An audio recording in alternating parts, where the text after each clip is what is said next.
பாமக தேர்தல் வரைவு அறிக்கையில் உள்ள வாக்குறுதிகள், மு.க. ஸ்டாலின் சுற்றுப்பயணம் ஆகியவை குறித்து அன்புமணி ராமதாசுடன் எமது செய்தியாளர் ராஜா நடத்திய கலந்துரையாடலை பார்ப்போம்.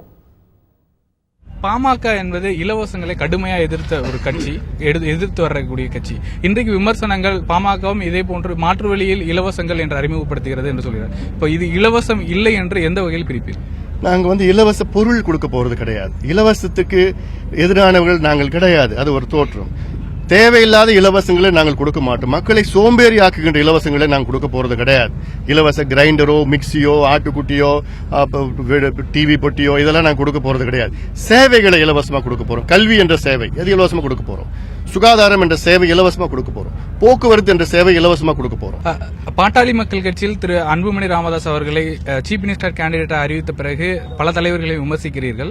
ஆனால் கூடுதலாக திமுகவினுடைய ஸ்டாலினை விமர்சிக்கிறீர்கள் என்ற ஒரு பொதுவான பார்வை இருக்கு. அது அப்படிதான் விமர்சிக்கிறீர்களா? அப்படி என்றால் அதற்கு என்ன காரணம்? அதற்கு என்ன காரணம் என்றால், ஸ்டாலின் அவர்கள் சொல்லுகின்ற உறுதிகள், வாக்குறுதிகள், நாங்கள் ஆட்சிக்கு வந்தால் மதுவை ஒழிப்போம், நாங்கள் ஆட்சிக்கு வந்தால் லோக் ஆயுக்தாவை கொண்டு வருவோம், நாங்கள் ஆட்சிக்கு வந்தால் நேர்மையான அரசாங்கத்தை கொண்டு வருவோம், ஊழல் இல்லாத அரசாங்கத்தை கொண்டு வருவோம், தண்ணீரை கொடுப்போம், கல்வியை கொடுப்போம். இவ்வளவு காலமா என்ன கொடுத்தீங்க? நீங்க 50 ஆண்டு காலம் தமிழ்நாட்டை ஆட்சி செஞ்சீங்க. ஏன் அப்ப உங்களால செய்ய முடியல? இப்ப இங்க எப்படி செய்ய முடியும்? இவ்வளவு காலமா நீங்க என்ன செஞ்சீங்க நான் கேட்கிறேன். உங்களால உங்களுக்கு அது பேச தகுதி கிடையாது. எங்களுக்கு தகுதி இருக்கு. ஏன்னா நாங்க இன்னும் ஆட்சி செய்யல. நாங்க ஆட்சி செஞ்சா மக்கள் எங்க கேட்கலாம். நீங்க ஆட்சி செஞ்சிருக்கீங்க, அதெல்லாம் உங்களை நான் கேட்கிறேன். ஏன் நீங்க இருந்த போது ஏன் செய்யல? இப்ப எப்படி நீங்க செய்ய போறீங்க?